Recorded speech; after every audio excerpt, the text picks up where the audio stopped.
Good afternoon, and welcome to the Voice of Wisdom. With over 60 years of experience as an investment banker, entrepreneur, venture capitalist, securities analyst, and advisor, Morty Davis is a Wall Street legend. In addition, Mr. Davis is an outstanding economist and highly articulate, incisive, and very entertaining political analyst and strategist. He's Wall Street and capitalism personified. The over 400 companies for which he has raised more than $3 billion over the years have created a countless number of jobs and exciting new products. Through the Voice of Wisdom, Mr. Davis explores, analyzes, and debates the most topical economic and social issues facing our world today. Joining Mr. Davis today for a discussion on the news making the headlines is Len Carter. Len is an investment banker, business consultant, and private investor.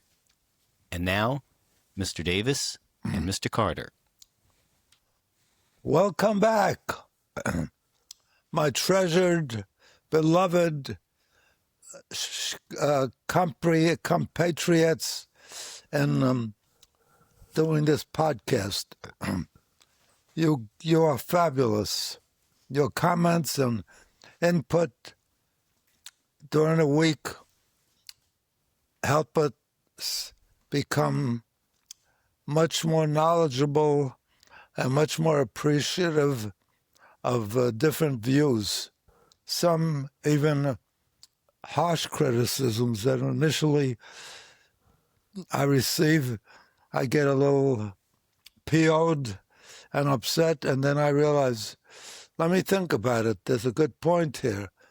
And I broaden my knowledge and my understanding of the other person's views.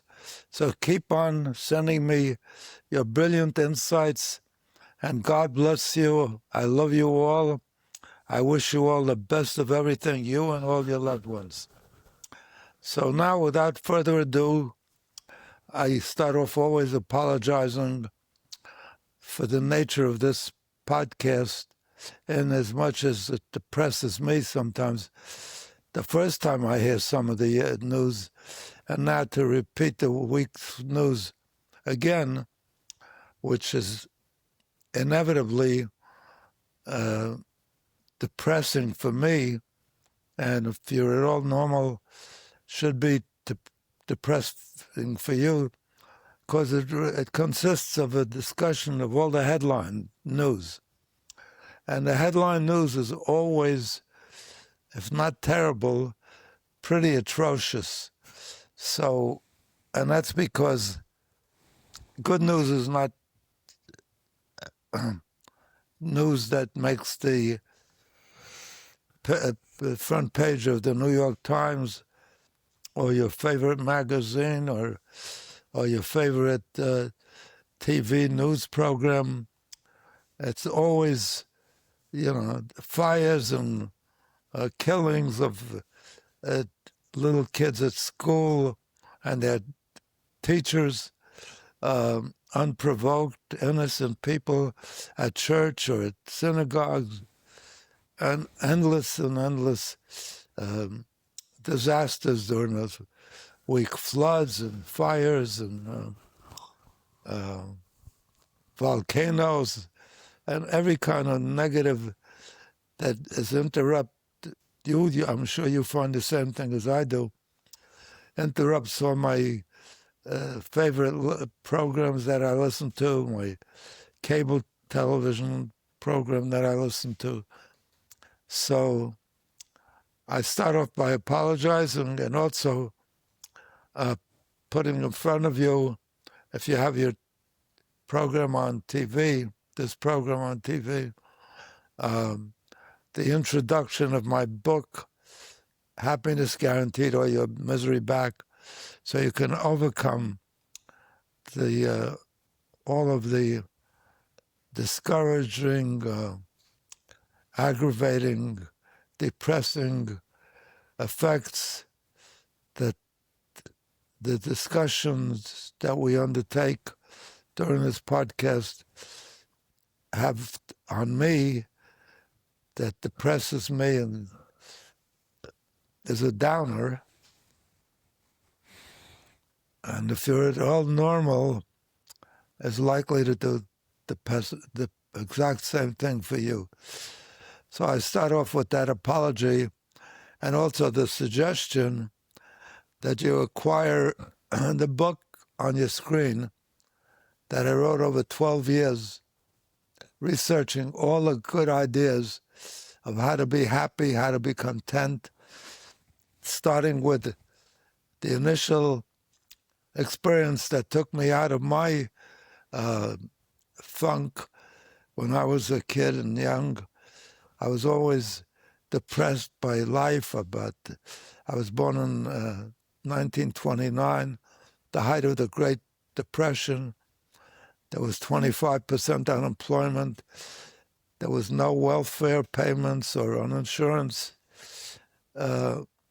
unemployment insurance. It was a horrible time. If you got old and you had no money, you were in poverty,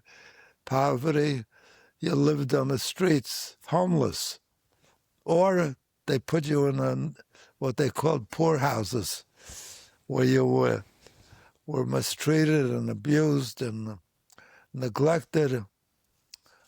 Before President Roosevelt introduced unemployment insurance and Social Security and whatnot, that people at the time called Roosevelt a communist because he introduced all these programs that were helpful to poor people and people in desperate states, people in poverty or starving or whatever. So the welfare programs he introduced and Social Security that he introduced and all of the different benefits that he introduced, support of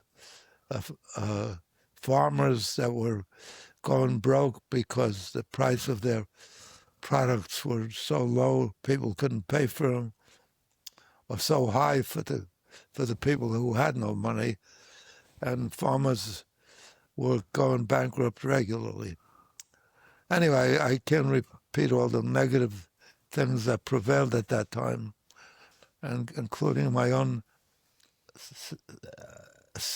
recurring failures at school or disappointments in events that I was faced with, until I ran into a book by a famous, terrific writer named Norman Vincent Peale, who wrote a book, The Power of Positive Thinking, who urged and promoted for all of us to think positively. And once I digested that and started to practice that as I was positive, even with tragic events or really negative events, it changed my momentary attitude, giving me a lift, and it actually led to more positive outcomes. So that was the inspiration for gathering all of the books of this kind, all of the knowledge of this kind. Another one at that time that I ran into, a writer of nonfiction recommendations named Dale Carnegie, who had written a bestseller, a worldwide bestseller, called How to Win Friends and Influence People, and then followed that with a book called Stop Worrying and Start Living. Those two books changed my life from being depressed all the time and feeling down to being uplifted. I decided, since those two books did that for me, I should gather all of that kind of knowledge since the beginning of mankind to put in a book so I could provide it for my spouse, my children, my grandchildren, my best friends, my neighbors, my fellow American citizens, and my fellow human beings throughout the world. I spent the next 12 years almost full-time gathering all the wisdom and all the writings and all the best presentations and ideas and summaries of things that make people happy, truly happy, but not happy in a way that we Americans often think of happiness as somebody who's happy and jolly and laughing and banging his friends on the back, and because he or she is under influence of some drugs that give them a momentary high, or just finishing a bottle of vodka or scotch that only leaves them further depressed and in worse shape after the momentary effects wear off. It leaves them with headaches and stomachs and throwing up and whatnot. So I decided to pursue this effort on behalf of my, as I said, my spouse, my children, my grandchildren, all my loved ones, and all my fellow human beings, my best friends, and so forth. That's the picture of the book you see on your screen now if you're watching this podcast on a television or on a monitor.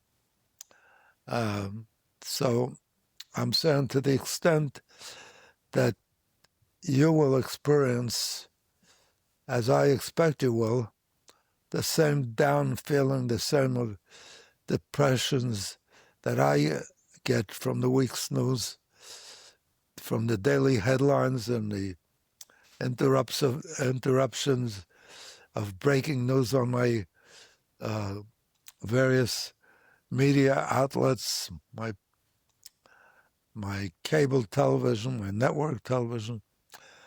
I decided to devote my life for the next more than 10 years, but for the next generation, all of my years thereafter, to gathering all the wisdom and all the writings and all the brilliant suggestions by all the great sources since the beginning of humankind, including the biblical writings, the priests and rabbis and philosophers, back to the Greek philosophers, Socrates and Plato, all the way up through the present generation, through Freud and even Donald Trump, if he's entertaining you. So I have that book in front of you so that you learn about it, that I suggest, if it does what this podcast does to you, what it does to me, leaving you depressed and down, feeling down, this book with its ideas that emanate along the same lines as what Norman Vincent Peale wrote in the book, The Power of Positive Thinking, and Dale Carnegie wrote in the book around the same time, Stop Worrying and Start Living. So my advice to you is, as soon as possible, run out and get a copy of this book. It's so good that I can tell you from experience that all the people who bought it and wrote to me, and all the people that were gifted a copy, and there were many, many, offered by CEOs that give thousands of books every year that tell me that they were receiving notes even after the first week, when they're lucky to get even an appreciation for the gift that they were just sent, and they're getting it during the year following, and saying how beneficial it's been to them, and how rewarding, and how uplifting, inspiring.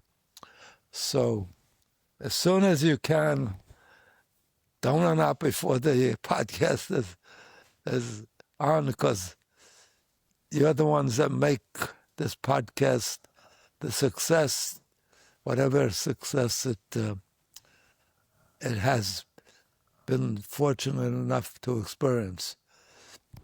I'm so sure you're going to get that same appreciation for this book based on those comments that I've received from people that have bought it or received it as gifts, and the benefits that it's provided them, the uplifting and the inspiration and the contentment that it's helped provide them, that you should run out and get it.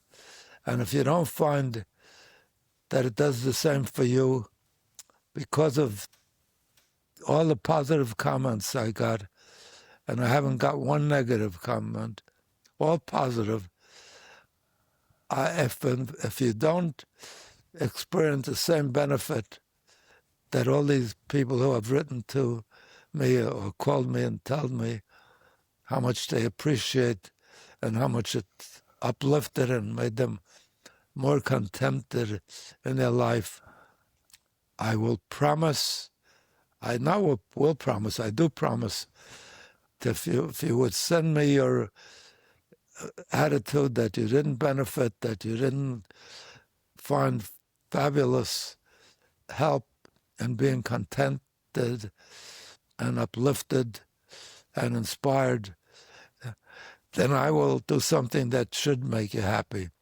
If you send me your purchase slip, I will send, and the fact that you didn't enjoy it or didn't benefit from it, I will send you double your money back.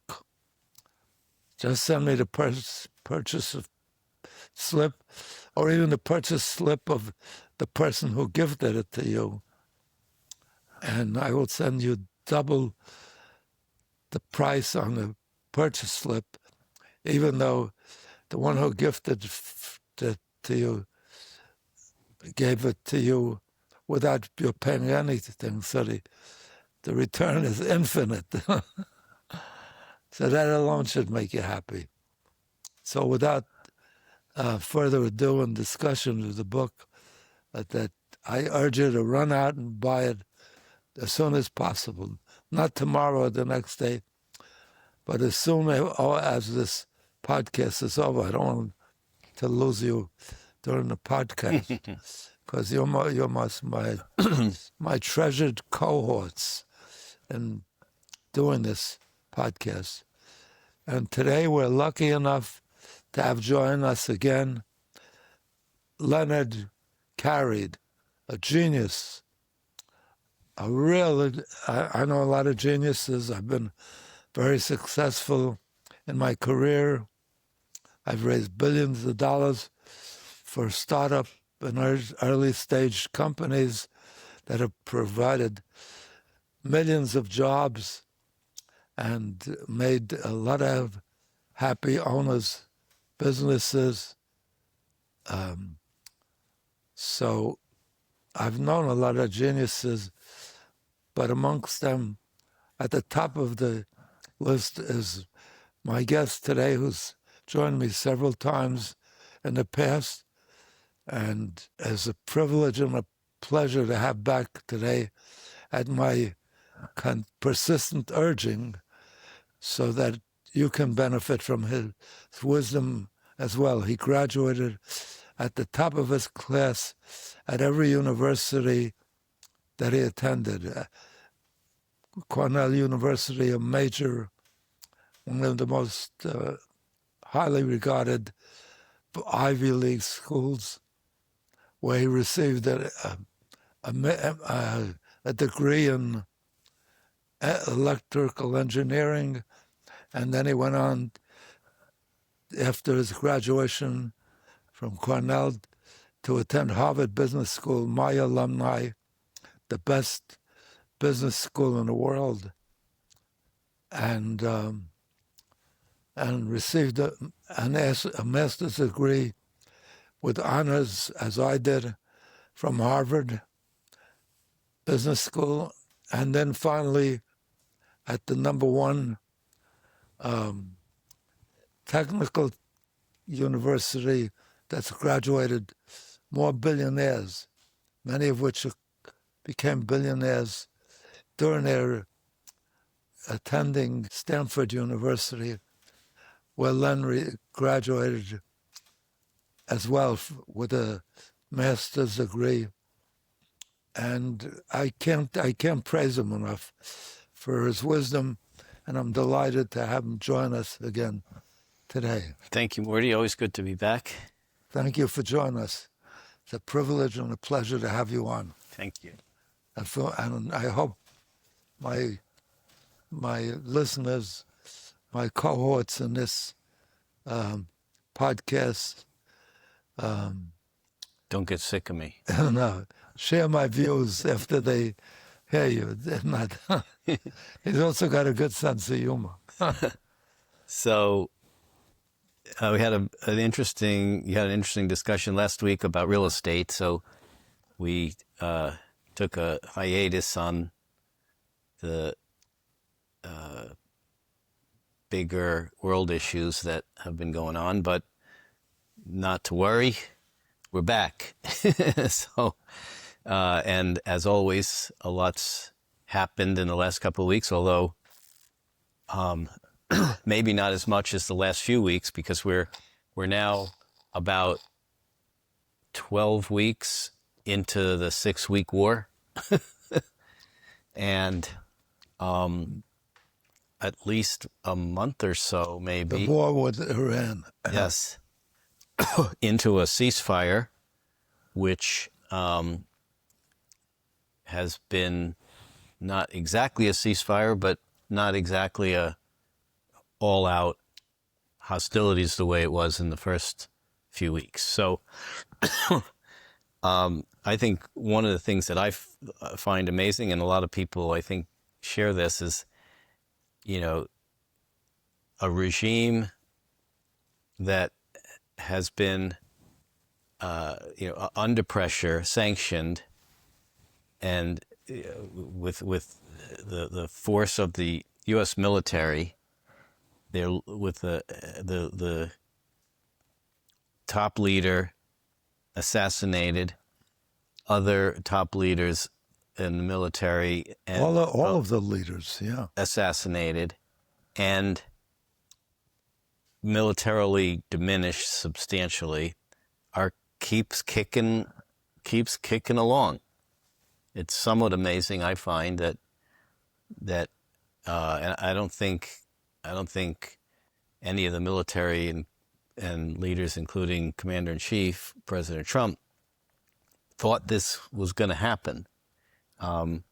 It's maybe not as big a surprise, because when you have a regime that doesn't really care about its people, brutalizes its people, cares about self-preservation, and has been attacking the United States ever since, what year, 76? 1979 was the Iranian Revolution. Yeah, ever since, attacking Israel and the United States both.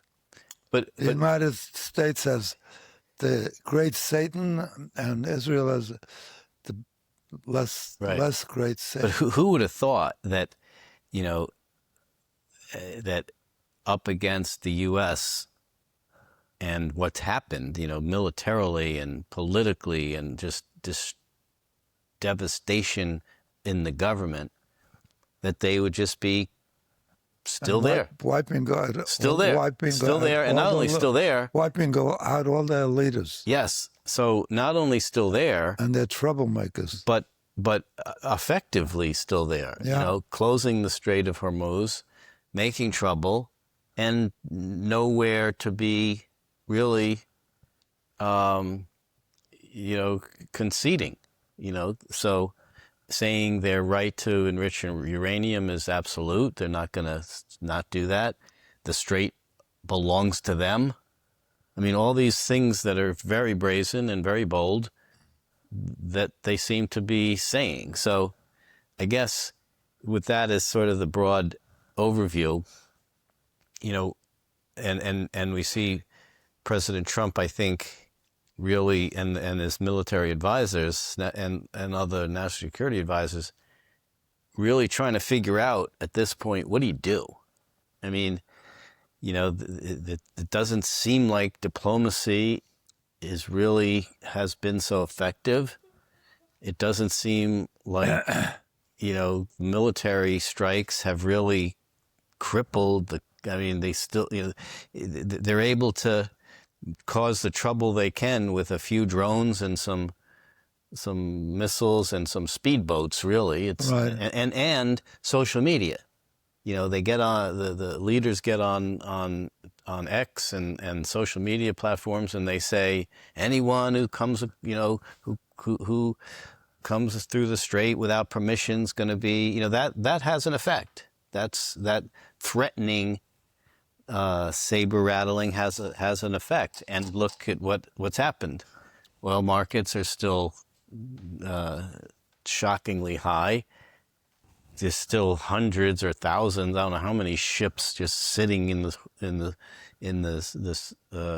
that sea there around the strait, dead in the water, and no end really in sight. Right. So what do you think's going on in the Situation Room or wherever they hunker down to figure out what the next steps are? Because recently the president did say he's thinking about what to do. The clock is ticking, he said, and the last thing that I heard was he said he's probably not going to do anything till early next week. So, is that, you think? You mean Trump? Trump said he's probably not going to re-engage if he does till early next week. So, what do you think's going on in that room to try to figure out what to do? And if you were in it, what would you tell him to do? What would I do? Well, first, what do you think's going on in that room? What are they contemplating doing? And if you were in the room, what would your input would be? I don't understand Donald Trump. I don't understand the entire strategy. Because if we took that same approach with Hitler and the Japanese, we'd still be negotiating. We beat them. We'd crushed them. In the case of Japan and Germany, we after we devastated their military, we insisted on unconditional surrender. And then we took over the country and ran it for 8 years in each case before we appointed their own leaders. And now, now we do elections right after we win the military thing. And how do you get them to surrender? We've destroyed them. We shouldn't be negotiating. Right. We'd still be negotiating. So how do you do that? You do what you did under unconditional surrender. You replace all their leaders, and you install still your own leaders. So you have 200,000 IRGC loyalists in the country. So how do you take out 200,000 Kill them with your 200,000 shoulders? We did a lot more than that already. So you need to have. Trump says we've defeated them. There's nothing left of their military, of their capacity. True. That's not true. There's IRGC soldiers. But he says their military has been devastated. That's not true either. That's what he says. I'm telling you what Trump says. And it seems that when you wipe out all their leaders and all their military... Right. You would think that would happen, but it didn't. No, and the only thing You have left this IRGC, which is a challenge. Now you go after them and get rid of them. How? With An army. the way you got So you rid have of to- the first. You have to. You have to bring in hundreds of thousands of troops. You do that. Once you start a war, you should win the war. Where's the staging ground? See, in Europe we had allies. Where's the staging ground? Where do you put troops? Where do you put them? In Iran. In Iran. So, how do you get them there? What do you mean, how?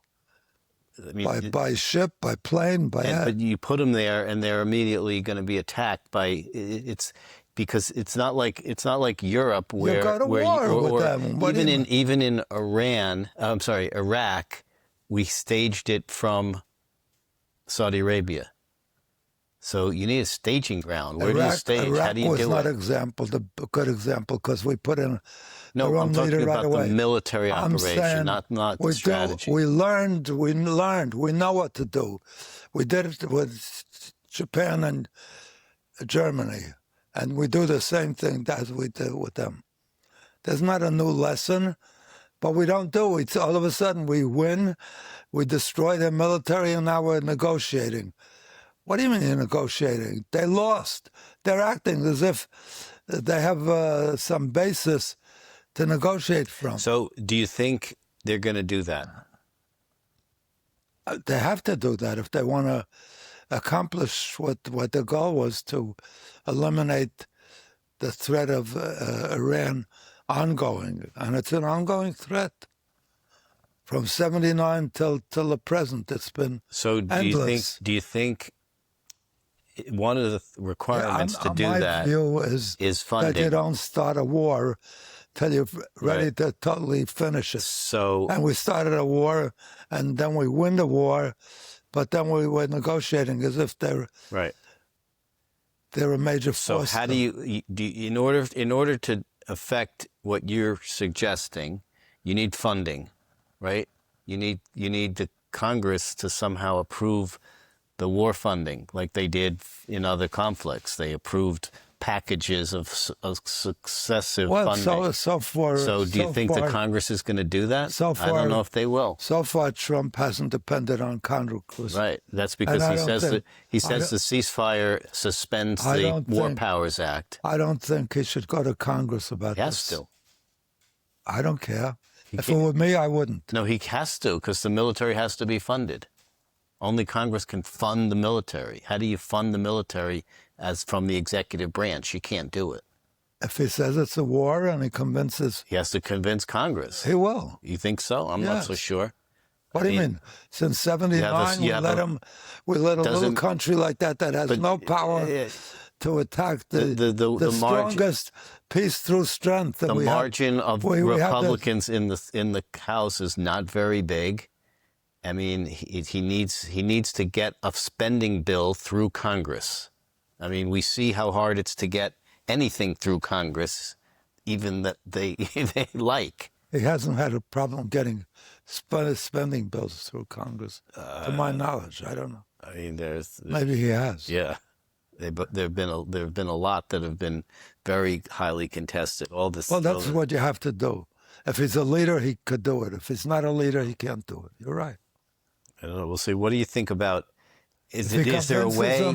If he convinces Congress, I think how terrible it is to live with this condition. Job, right? Yeah. How about? Do you think there's a way to get other outside help? Like, Trump was in China last week. Bullshit. I don't think so. No. I mean, they have an incentive. Don't you think the Chinese have an incentive to open this strait?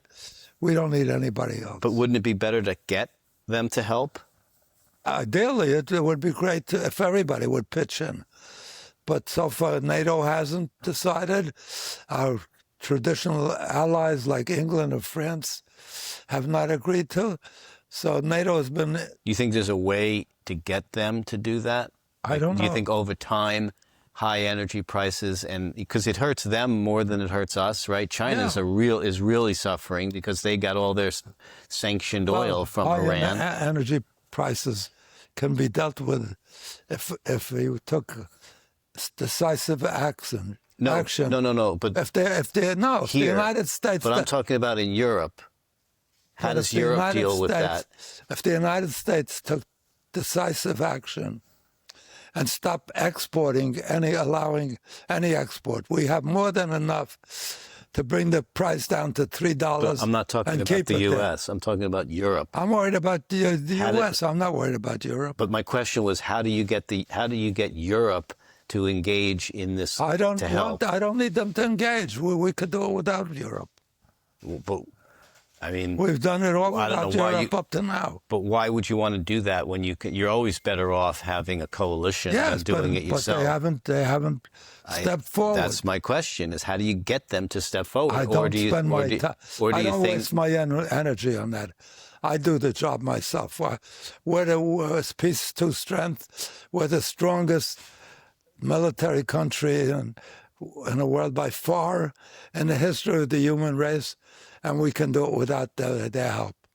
As a matter of fact, NATO is inept, and if anything, we should get out of that situation where we're guaranteeing them if they get attacked, we'll step up to help them.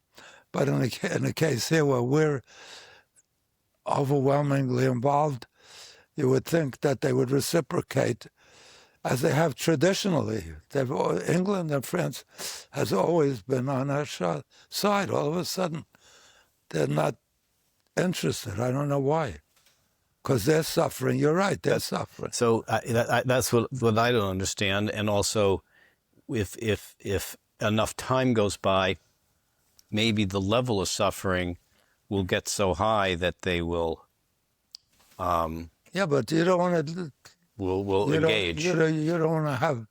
If I were Trump, I wouldn't want to have my people suffer till they come around and also probably lose the next election if he doesn't act. So I would stop all exports and make sure that every gallon of gas... Yeah, we've had this discussion. My feeling is I don't think that would work because it's a price control, and what you're doing is you're telling... I wouldn't let any exports. But you're telling companies you can't sell your goods for a price higher than here. All right, I don't think... Standard Oil, what do you mean? Where do they get the oil? From American land. They own it. From American land. In this country, we have private property and ownership. But American land, it's subject to taxes on down every barrel. In this country, we have private ownership, and if you own property, have the mineral rights to it, you can do what you want. Private ownership right. So if I own an oil, past presidents have stopped. If I have an oil well on my, stopped the steel industry from selling steel overseas. But I'm saying if the government has that power. They do, but I don't think that's going to get a lot of support where you're controlling price. That's never something. That's never something. Well, unfortunately, we can't because you need legislation in this country through the legislative branch, and I don't know if he's going to get that type of thing through Congress. I don't know if he needs the legislation. But going forward, I'm talking about what you do now. How do you have the president prevent oil companies from selling oil overseas? I'm saying you tell Standard Oil you can't sell. Right. That's not a tariff. Yeah. And the United States owns those leases. No, they don't. Yes. Private individuals Subject and private to the United States. Well, I mean, the United States owns them. For the United States, some. But a lot of them are privately owned by people who own land. It doesn't matter if they're privately owned. Yes, it does. It's because subject to the United States allowing them to use the land. It's not the United States' land. Offshore leases, yes. All American land is... No, I own my land. The government doesn't own the land my house sits on. Yes, it does. No, it doesn't. If it wants to build a major event, it can take it with eminent domain. They have to compensate me for it. So you think they should take over all the wells? With dominant domain or whatever. Eminent domain. Yes, absolutely. So the government should nationalize all the oil. I know Congress would understand that. Okay. I don't understand how you let your people pay $4 when it would be $3 if they did that. If you could pass legislation in Congress to nationalize oil wells, then that would happen. Absolutely. My view is I don't think that would happen. I don't say nationalize. Well, that's what you're doing. No, I'm saying you're taking prevent it over. export. Okay, so that's different. That would require legislation that no American company can sell. I think Congress would absolutely vote. I don't think so, because I think that any congressman that voted against that would lose. I don't know. I don't think so, because I think there are a lot of congressmen who believe in free markets and would say that companies should have the right to sell their goods at whatever price they can get. They'd lose their congressional seat. Maybe. Because if America knows that the United States has the power to reduce it to $3 if they stopped exporting it and selling it to others, because Exxon wants to make a big profit by selling it offshore, we could prevent them, and Congress would vote for that. I don't think so. I think in a minute. All right. I mean, we don't know. Your crystal ball is no better than mine. No, I don't think that would happen, because I'd find it impossible for a congressman to vote against $3 gasoline. No, because it's a form of government control. And you're telling Exxon, or you're telling an oil rigger in Texas. It's been done in the past. It might have been, but old enough to know that's not the point, Morty. The point is, if you're an oil rigger guy in Texas and you own wells in Texas, do you want the government telling you can't sell your oil overseas for $100 a barrel? Yes, if it's detrimental to the interests of the United States. I don't think the majority of congressmen would support that. Anybody in the United States is acting detrimental to the interest of the American public, they could do anything. Could the Congress do that? Yes. Congress would do it in a minute. Well, I don't think so. But that's to be seen. I don't think they would do that, so he should introduce it. I mean, if the only way to see that, I just don't think that would happen. I don't know that it would happen any more than you know it would. I'm saying he should do it. I'm not saying it would go through. You did say it would go through. I believe that nobody would. And you said no congressman would ever not vote for it. I would say no congressman would ever vote against it. I don't think that's true, but we don't know. They would lose their seat. I don't know. Trump said, look, I'm trying to deliver that it'll never cost you more than $3. And this is what I want to implement. And I'm going to introduce it. If Congress voted against it, any congressman that voted against it would lose. I don't think so. Okay. Because I think the argument... You don't think it bothers Americans to pay $4.50? I think it bothers... It does, but it bothers them a lot more... If the United States to be able to for the government to say, you can't sell your product at a higher price.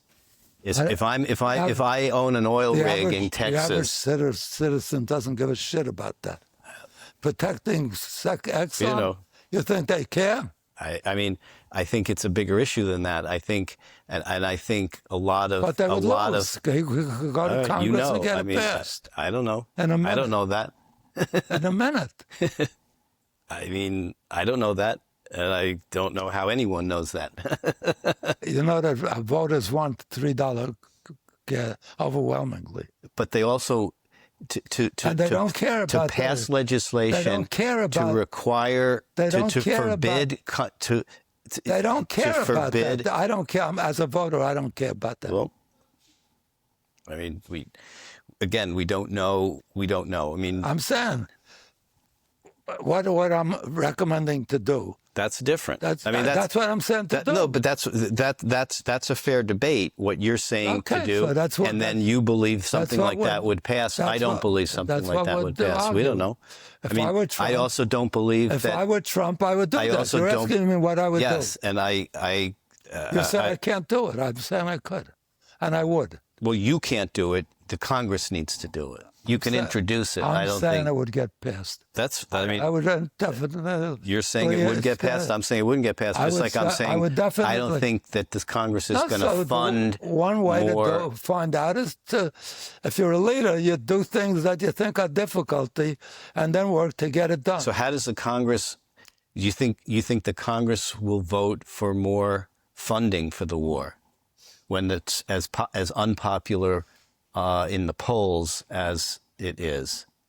In order to send troops, for example, into Iraq, you'd need, in order to send hundreds of thousands of troops, which is what it would take to regime change, it will take, billions of dollars of congressional approval in order to do that. Do you think that Congress will give that Trump approval? Can't get approval from can't get approval, can't instill a demand that would stand up against Iran getting nuclear weapons. Congress would vote every time with Trump. That's what I feel.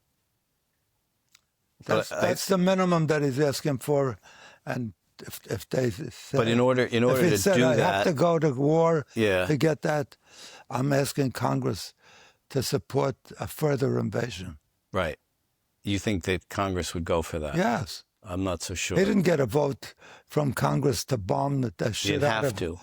He didn't get a vote from Congress to bomb the shit out of He didn't have Iran. to. He didn't have to. Good. Because it's a 60-day War Powers Act that Okay. gives him the right to do that. All right. So But 60 days is going to be up at some point, and then it has to go to Congress. That's just how it works. okay.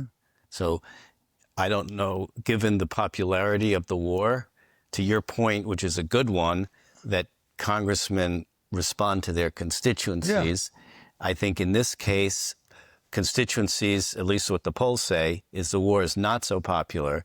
So if Congress is voting to continue or escalate the war. It's not so popular because he's negotiating, and he says they're negotiating. Whatever the case may be.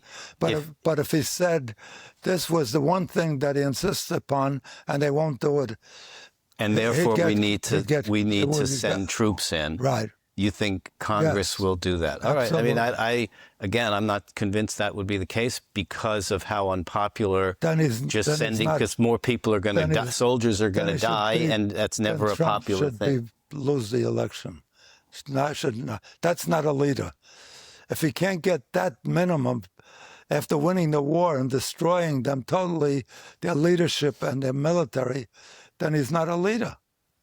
He doesn't believe in the job. That may be, but because you got to be able to bring along Congress, even if the Congress that could be, but he can't. As much as he might try, half the Congress still doesn't. I'm saying do it first. Do it. He can't do it because he needs the money to do it, and he doesn't have the money. First, he could do it. No, he can't. He has money to start it. Right. He needs money to continue. But then they're going to run out of money, and then they're going to have to come home. But if he tells them you're endorsing they're continuing to work to get an atom bomb, they would have to do it.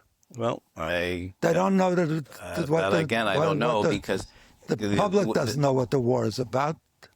They don't care because they see soldiers dying. They care. And they want. Well, why is it so unpopular then? They care if there's going to be an atom bomb threatening the United States. You would think. Yes. But why then is the popularity so low if that's the case? Because they don't see any benefit right now of the war.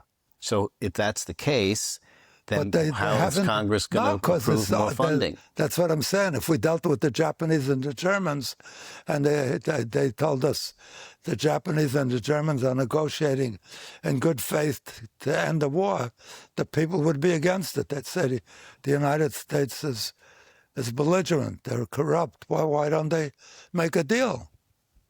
Because you can't trust an enemy like I don't trust that they would live up to it, and they're saying they won't. I agree. All I'm saying is that given the popularity of the war, and given the midterm elections, at this and juncture, given, let me finish. At this juncture, right? But if he says they won't stop preparing an atom bomb, I think, say they'd give in and go to war against them. Well, we'll see, because I think that's an interesting one, because I think what's going to happen is when the 60 days is up for the War Powers Act and it has to go to Congress for approval and more funding, that's when we're going to see the rubber hit the road. But I'm saying first you do think it. you My view is, as a leader, first you do it. You can until you run out of money. Right. So then you but work that's on what's going to happen is they're going to run out of money. You're predicting they will, and I'm saying that Congress, if they find out, that's exactly right. If Congress finds out that they insist on having nuclear weapons, which is what they're insisting on, then Congress would support the president. That's my view. All right. I mean, that's a fair view. We'll see. My view is a leader does things, doesn't say they may not pass, they will pass. They shouldn't. But I mean, agreed. That's what a leader should try to do. But they're still constrained by the way the government works. And then have them fight against it if they want to. But he can only do so much because the executive branch. It's better to do things and have them stall and prevent it than beg them up front, because up front that's true, except no matter how much the president implores. Our view of leadership is very different. No, it's not. It's actually the same thing.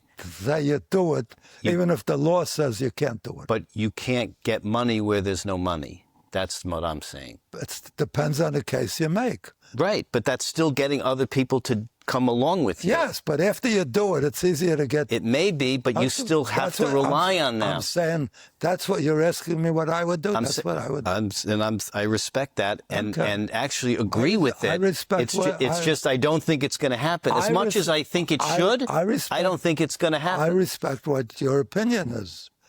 But I'm saying if I were the leader, that's what I would do. And I agree. Okay. And all I'm saying is that. And I agree with you. I'm not sure that it's going to happen. I'm not sure as much as I think it should happen, I'm not sure it's going to. Unfortunately, because I think when Trump says, I'm with you. When he says we should stop arguing it, because I'm with you. I agree. I'm not sure. I'm not sure. If I told you I was sure, I'd be lying. How could I be sure what Congress is going to do? Well, I'm not sure. But I'm saying... Well, you said that no congressman will vote against it, so we'll see what happens. My feeling is if you do it, they won't reject it if you tell them why you're doing it. Right now, they say they don't know why he entered the war. What was the... Every time, that's what they say. What's the end goal? Him and Netanyahu both say what's going to be the next day. What if we said, and with the Germans to Japan, what are we going to do the next day? What do you mean? What are they going to do? Once you do unconditional surrender, you don't ask the other side, what should I do? Or I'm negotiate terms. You do it. A leader does things. If you're a wishy-washy guy, you don't do it. I'm not wishy-washy. Imploring and wanting.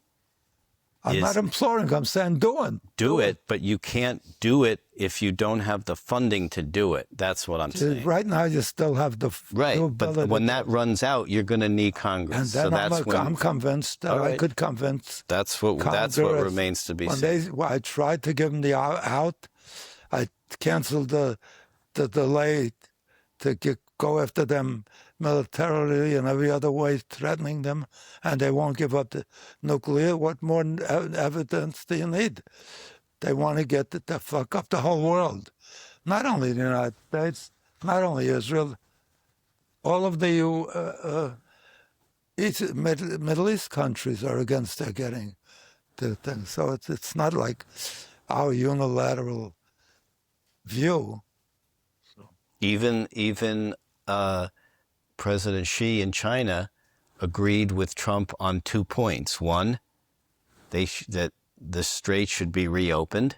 Good. And that Iran should never have a nuclear weapon. Good. That's good. That's great. So he agreed on those two things. Unfortunately... What's he doing to help that happen. Exactly. That's exactly the point. I agree. You should be. I mean, it's nice to say, I and agree nobody in the world says, except Iran, says Iran should have a you nuclear should have weapon. the Marilyn Monroe. Now go But do if I something don't about it. discuss, if I haven't gotten any approval from Marilyn Monroe, you'll go to jail. You say, but Morty approves it. Yeah. So that was the, kind of the... That's a less challenging demand, because she probably might cooperate if she knows a good-looking... See, that's why if I were Trump... A good-looking guy like you... If I were Trump, she'd say, okay. I would have jumped on that, and said, okay, yeah. So now how are you going to help make that happen? Great, we agree. We agree the Strait should be reopened. But agree. He knows that won't happen. Just by saying, yeah, we agree. I don't agree you should go to war, He doesn't believe in wars. She is not so belligerent like the United States is. Have you seen China in any wars? No wars. They're not belligerent. The United States is the most belligerent country in the whole world. The most. Well, not even close. We'll see what happens if they try to take over Taiwan, but we'll see how belligerent they become if that happens. We don't know. I don't know. The United States shouldn't do that. Well, what's their business? Why do we have to? It was part of China. If they feel it's part of China, If Mexico wants to take back Texas, I'm sure we wouldn't let them. Right. But in this case, or if the UK want to take back the United States when we seceded, we should stick. We'd all have better accents. We should. We'd all speak better. We should stick them with the headache. Yeah. All right. What are you waving your hand? We are out of time. I can't believe it. Yes. When we're having so much fun all the time, they cut us off. Anyway, thank you. I look forward to see you next week, same time, same station, 6:30 Wednesday evening. I love you all. I wish you the best of everything each day for you, and all your loved ones should be better than the day before unto eternity. God bless you. I love you. Bye.